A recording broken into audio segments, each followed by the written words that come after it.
Estamos iniciando mais um programa Saúde e Qualidade de Vida aqui na TV Santa Maria, canal 19. Participe e mande sua opinião através do nosso endereço eletrônico saudeequalidadedevida@gmail.com. O nosso programa tem o apoio cultural da Unimed 40 anos. Viver é bom, com a Unimed é melhor. Hospital de Caridade Astrogildo de Azevedo, a saúde que mais importa é a sua. E Pampeiro, a sua agência Volkswagen para Santa Maria. Hoje nós vamos conversar com o Dr. Pedro Koser, otorrinolaringologista aqui da nossa cidade e também professor da Universidade Federal de Santa Maria. Dr. Pedro, nesse momento que nós iniciamos a nossa conversa sobre a otorrinolaringologia, eu quero inicialmente nós recordar do passado.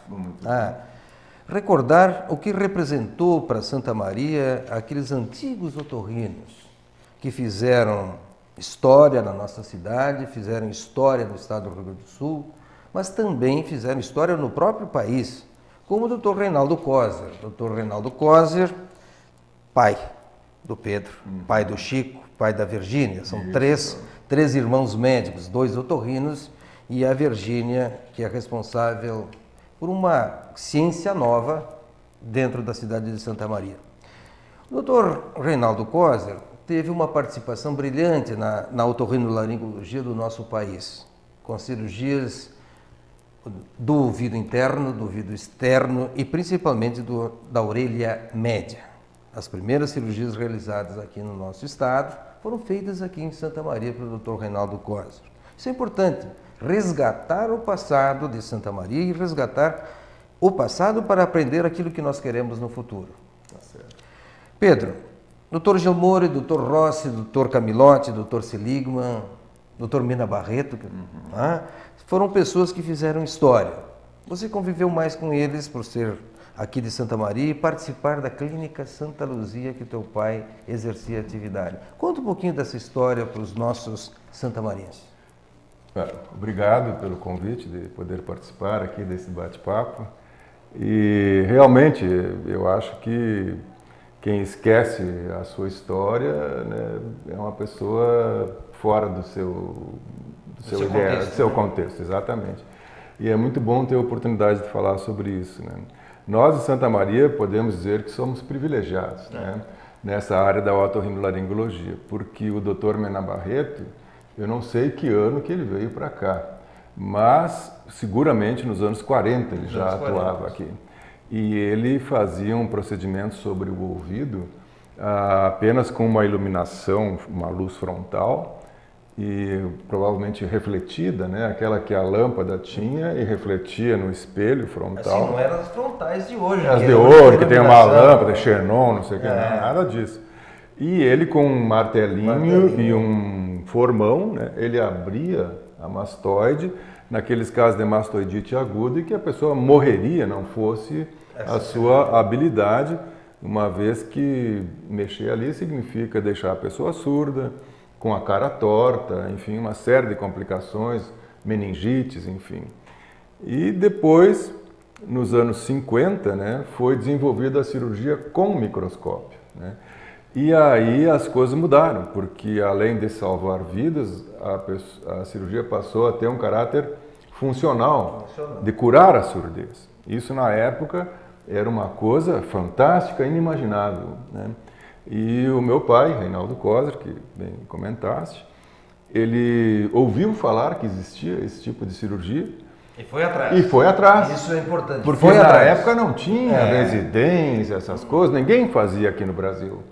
E aí ele foi para os Estados Unidos, esteve lá com o inventor da cirurgia, que foi John Shih, e na época ele não tinha muito dinheiro ainda, ele era formado há pouco tempo, e ele foi falar com o Ruben Berta, que era o fundador da Varig, e o Ruben Berta financiou a passagem para ele, eu acho que foi o primeiro crediário. E descobrimos há pouco tempo atrás um diploma, assim, da viagem, que eles davam um diploma que a pessoa tinha viajado para os Estados Unidos naquela data e dava o nome dos passageiros. e entre eles o próprio Rubem Berta. Isso foi uma coisa que a minha sobrinha Patrícia, que mora em São Paulo, descobriu isso, não sei, fuçando algumas coisas antigas. E lá ele descobriu como fazer a cirurgia, essa chamada hoje de estapedectomia, e que foi uma coisa fantástica, porque as pessoas, os aparelhos auditivos eram de péssima qualidade, a pessoa era condenada ao isolamento, passaram a ouvir e hoje é oficial. O livro da história da medicina do Brasil, publicado pelo irmão do Dr. Seligman aqui, o que mora em Porto Alegre, ele e um colega do Rio de Janeiro, Aziz Lasmar, colocam no seu livro sobre a história do otorrino que o primeiro a fazer esse procedimento foi o Reinaldo Coser aqui em Santa Maria. Isso é um orgulho para Santa Maria. E veja bem, Pedro, eu ainda peguei o fim dessa época da otorrinolaringologia, os colegas faziam oftalmo e otorrino. É isso aí. O meu pai ele tinha vergonha de mostrar o receituário, porque dizia assim: oftalmo, otorrino, cirurgia plástica da face, traumatologia bucomaxilofacial e cirurgia do câncer de cabeça e pescoço. E o interessante nisso, Pedro, eram excelentes profissionais, né? Sim, né? Sim. Com aquelas limitações técnicas que existiam naquele tempo, o avanço, por exemplo, hoje da anestesia, né? O que é hoje fazer uma anestesia? O que nós fazíamos há 30 anos, cá para nós, não é tanto naqueles tempos de 50 anos. A evolução da anestesia, dos antibióticos, essa evolução toda da técnica, a evolução do maquinário, né, Pedro? O maquinário... Hoje é inimaginável, mas naquela época, nos anos 50, não havia antibióticos. Né? A penicilina, que foi o primeiro antibiótico a ser feito, foi usado como arma de guerra durante a Segunda Guerra, só os Estados Unidos tinha. E o que eu ia dizer, me escapou agora, sobre o antibiótico, as técnicas de cirurgia, enfim, depois eu lembro. Escapou. Mas o interessante, até, já que estamos no nosso intervalo de história, antes de entrar nas patologias, os colegas saíam de Santa Maria, iam atender em Frederico Westphalen, iam atender em Cruz Alta, em outras cidades, ou em torno da cidade de Santa Maria. Me ajudou, me ajudaste. O pai, ele fazia a cirurgia e a anestesia. Ficava uma freira cuidando da anestesia, porque não existia anestesiologista, né? Exatamente. E anestésico era éter ou aquele tionembutal que usavam na veia, deu, né? Com o Dr. Camilotti, quando eu me iniciei assim, a auxiliá-lo no terceiro ano de medicina, ele não usava realmente... Não participava o anestesista nas cirurgias dele, né? Esvaziamento de pescoço, e muito bem feito, por tumores e tumores benignos, o Dr. Camilotti fazia com infiltração. Tá? Claro que hoje nem o paciente vai aceitar isso, mas eles faziam e com boa técnica. Recordando disso, é recordar a cidade de Santa Maria, porque aquele tempo nós tínhamos todo o entorno da cidade de Santa Maria, mas também a fronteira, e também vinham pacientes do norte do Paraná e Santa Catarina para consultar em Santa Maria. Né?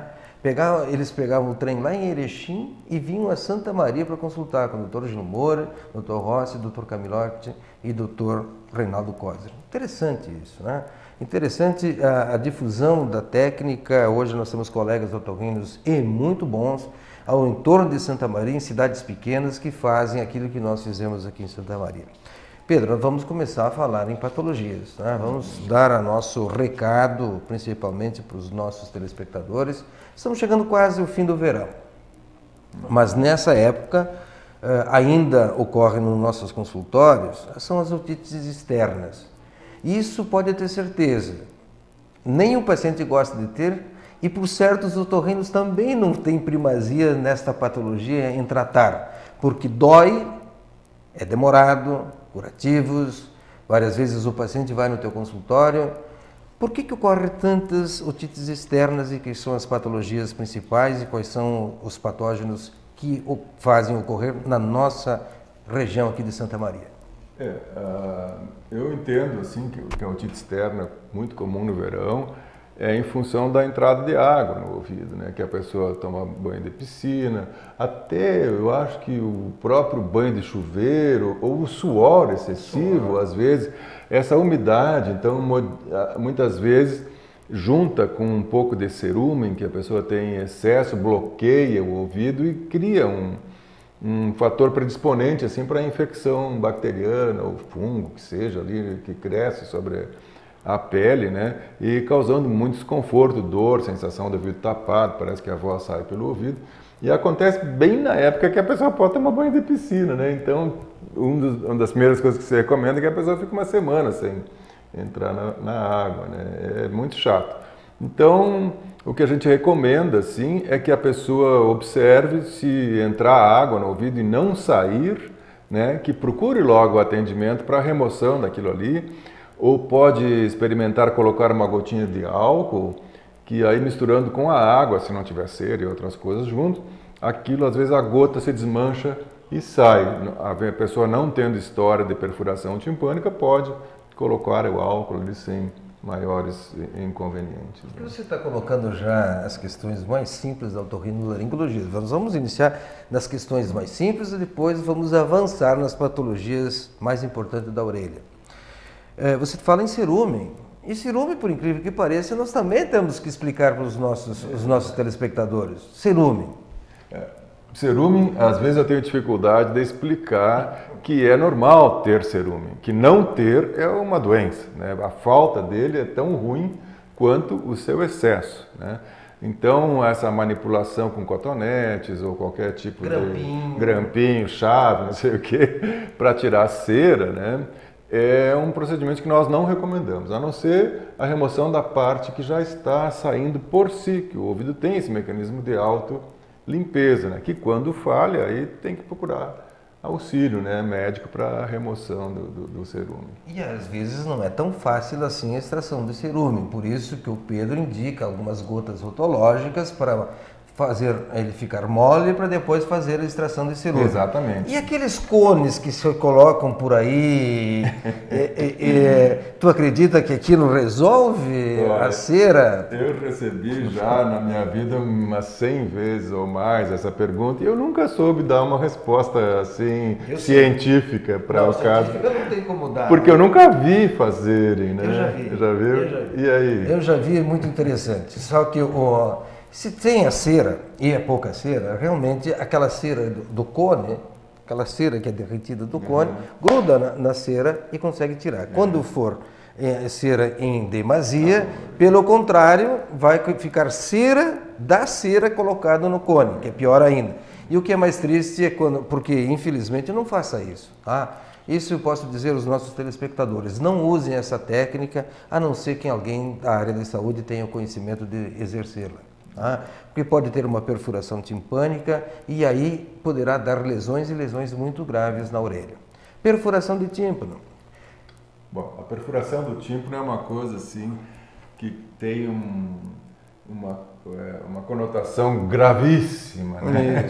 Quando na verdade não é bem assim, né? A perfuração da membrana timpânica é uma das causas de perder a audição temporária, na maioria das vezes, porque as perfurações traumáticas costumam fechar espontaneamente, por exemplo, quando a pessoa cai de mau jeito na água, um salto, ou leva um tapa no ouvido. Um beijo. Um beijo, é verdade, isso já aconteceu várias vezes.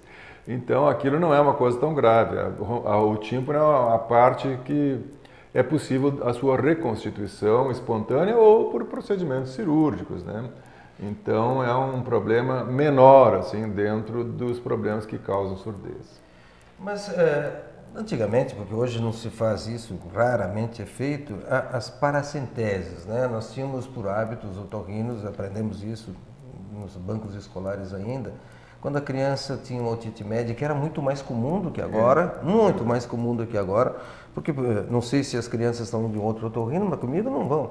É muito pouco as criancinhas de meses ir consultar com o otorrino, né?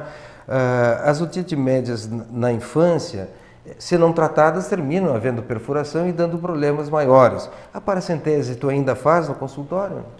Olha, para o alívio da otite média aguda, eu há muitos anos que eu não faço mais, porque o antibiótico, o anti-inflamatório, que às vezes é associado, acaba resolvendo, né? E a paracentese se faz naqueles casos crônicos, né? Quando tem um catarro, um glue, que chama uma cola dentro do ouvido, para remoção dele. Às vezes você coloca até uma pecinha chamada tubo de ventilação, o dreninho, para manter o tímpano aberto. Né? Fazíamos mais no passado do que agora. Muito mais. Muito mais. A técnica é a mesma do passado e agora, porque não mudou nada a técnica. Em compensação, os fármacos que nós usamos hoje funcionam muito mais, né? Certeza. E a timpanoplastia, você indica quando? Eu indico, por exemplo, se é só a membrana timpânica está perfurada, né, e não tem doença grave, progressiva, que ameace a audição do paciente de forma assim maior, é uma decisão de comum acordo entre o paciente e o médico. Porque se a pessoa não operar, ele vai estar tendo que sempre cuidar para não entrar água no ouvido, ficar escutando um pouco menos daquele lado e correndo o risco de ter uma reinfecção. Então, no jovem, eu incentivo a fazer a cirurgia. E no idoso, que já não tem tanta atividade, assim, se quiser deixar ali, manda fazer um tampão e tal, e fica com a perfuração. Essas colocações parecem simples, mas tu tem toda a razão. Quando se fala em perfuração timpânica, o paciente fica assustado. Né? Eu tenho um buraco na orelha. Antigamente eu sei que quando o Pedro era mais jovem, não poderia passar um paciente na sua frente com uma perfuração timpânica e sair a indicação. Hoje, com o passar do tempo, por certo, as indicações são mais parcimoniosas, elas são mais técnicas do que no passado. Isso faz parte da evolução da profissão. Nós vamos a um intervalo e já voltamos.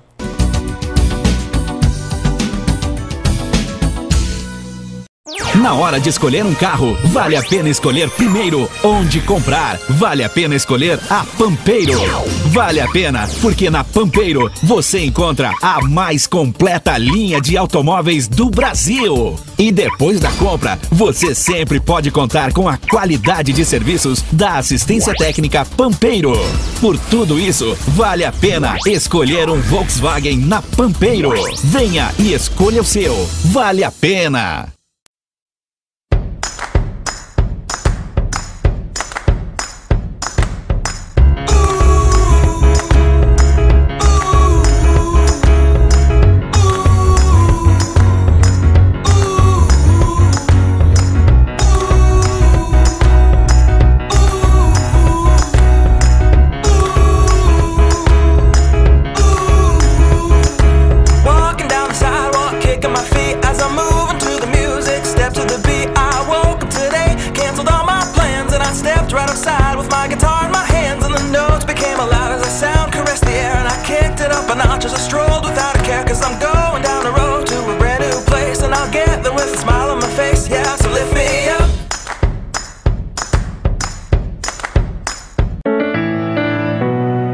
O que você faria se descobrisse que tem esclerose múltipla? Eu escolhi ser feliz. A esclerose múltipla é uma doença de avanço incerto, mas a vida do portador não precisa depender destes altos e baixos. A Apensmar é um grupo que auxilia os cuidadores e portadores de esclerose múltipla a viverem melhor. Participe dos encontros, esclareça suas dúvidas, envolva-se. Apensmar, o importante é viver bem.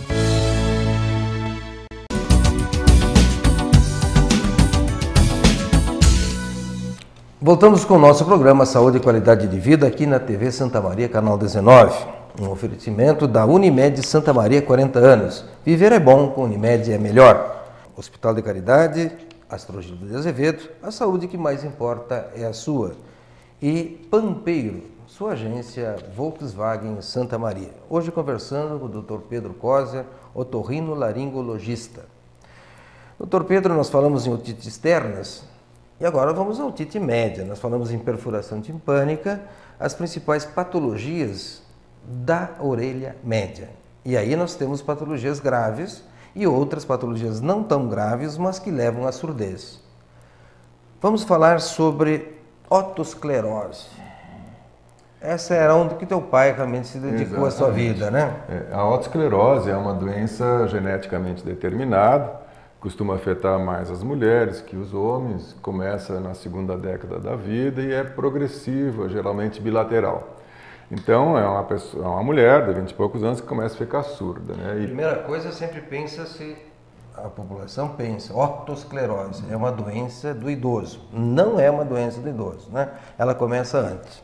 Porque o pessoal falava em arteriosclerose e aí tiravam a artéria e botavam a esclerose como se fosse o problema só da artéria, né? Mas esclerose, até é bom esclarecer, significa um enrijecimento, né? Então a esclerose de uma veia por aquelas injeções contra varizes enrijece a veia, né? E a otosclerose é o enrijecimento da articulação entre o estribo e o localzinho onde ele se gruda ali, que é a janela oval, né? Onde ele tem que se vibrar, né, para transmitir o som. Sistema de alavancas, né? Exatamente. E aí a cirurgia você indica quando? Bom, a cirurgia da otosclerose, ela é uma das formas de tratar a doença, quer dizer, a doença não se trata com a cirurgia. A cirurgia é uma maneira de tratar a perda de audição, né? Então a pessoa pode fazer a opção entre usar um aparelho auditivo, desses que colocam atrás ou dentro da orelha. De boa qualidade. Muita boa qualidade, que funciona muito bem para quem tem otosclerose, porque a orelha interna e o nervo e o cérebro estão perfeitamente normais, então basta escutar um pouco mais forte que a pessoa entende tudo, que já não acontece em outros tipos de surdez.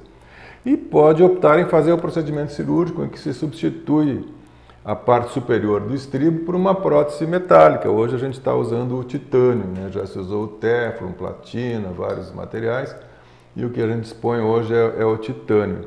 O procedimento cirúrgico não é isento de riscos, mas quando dá resultado, e graças a Deus, os poucos casos que a gente tem feito, tem tido resultados da pessoa assim de ficar emocionada, de chorar, quando a surdez é bilateral e o resultado é bom. Né? Claro que você coloca isso, o Pedro está falando de uma forma muito correta. Toda cirurgia pode dar, infelizmente, o resultado que a gente não gostaria, como médico e como paciente. Né? A própria otosclerose, existe um percentual, sim, né, em que o êxito não acontece. Nas mãos mais hábeis, como a do próprio Pedro, poderá, não sei, que no passado, ou sempre poderá acontecer no presente ou no futuro, alguma cirurgia que a gente não gostaria.